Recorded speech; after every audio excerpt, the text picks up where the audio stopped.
Okay, students, I am not there today, so you are going to go over these notes now. And if at the end of the notes you feel like it went too fast, just ask our guest teacher to go back to the appropriate pages. So first thing in your packet, that you should all have the packet we did yesterday, please open to page 18. You are going to notice that I am going to give you notes on page 18, and you're going to fill in the blank. So first, at the top, right before the bullet points, this is where we're going to begin. So we are learning about characterization today, and characterization is how authors create characters in books or in movies.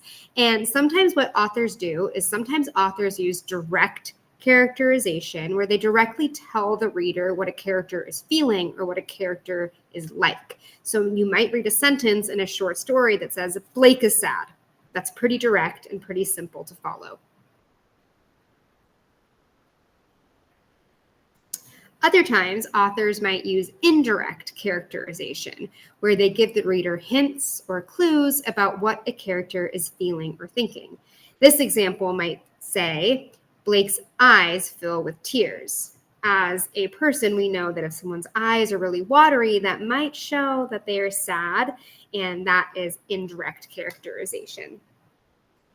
Okay, the next thing you're going to see that there's a box where it says element of steel and questions to consider. STEAL is a way that we remember what characterization stands for, and every letter of STEAL, S-T-E-A-L, stands for one way that we can analyze characters and how we should analyze characters. So the first, S stands for speech. So you might be asked to analyze, what does a character say? How does a character speak? Maybe a character speaks really fast and that shows you that they're nervous. Maybe a character is using very fancy professional language because they're in an interview. How a person speaks tells us a lot about who they are. T stands for thoughts.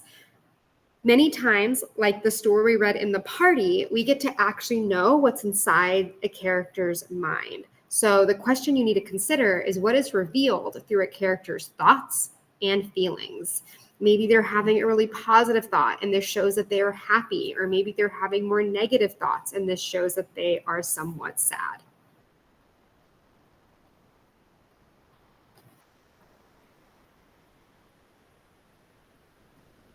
Okay.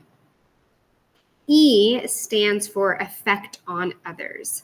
The question you need to consider here is, how does a character make others feel? In this case, we see like a little boy helping maybe someone who we can assume is his grandma. Maybe she makes him feel safe. In the story, The Party that we read, when the main character wasn't invited, the girl in the story who was having the party, Bridget, she made her feel sad and insecure. So, how others make you feel. A is actions. This is where you want to know, what does a character do? How does a character behave? In this picture, you can see that a person is raising their hand. Maybe we can assume that they behave well in class. They're raising their hand, they are participating. Again, in the story we read, The Party, we saw that all her friends were circled around a tree. Their behavior was maybe leaving someone out. And L is looks. What does a character look like? How does the character dress or move? When I ask you what a character looks like, I'm not asking for, do they have blonde hair? Do they have brown eyes? Are they tall? Also, how a character dresses could show what type of style they like. How a character moves could show what type of confidence they have.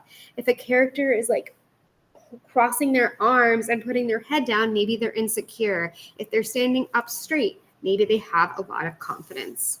So since this is a video, some of the slides maybe went too fast. So when this video stops, you can ask Miss Anna to go back to any slides that you need.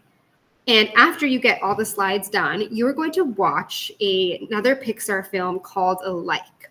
And you are going to take characterization notes on the next page. This is where below where you answered the prompt today, what is creativity? And while watching, alike, you're going to take notes on the sun's characterization, that little orange guy that the arrows are pointing to. But there's no talking in this film. So what's going to be really difficult is knowing what to write for speech. So you need to use your inference skills and just guess what he would most likely say in situations that happen in the short film. So you're going to try to find one element of characterization for the sun for speech, thoughts, effect on others, actions, and looks. Okay, you've got this.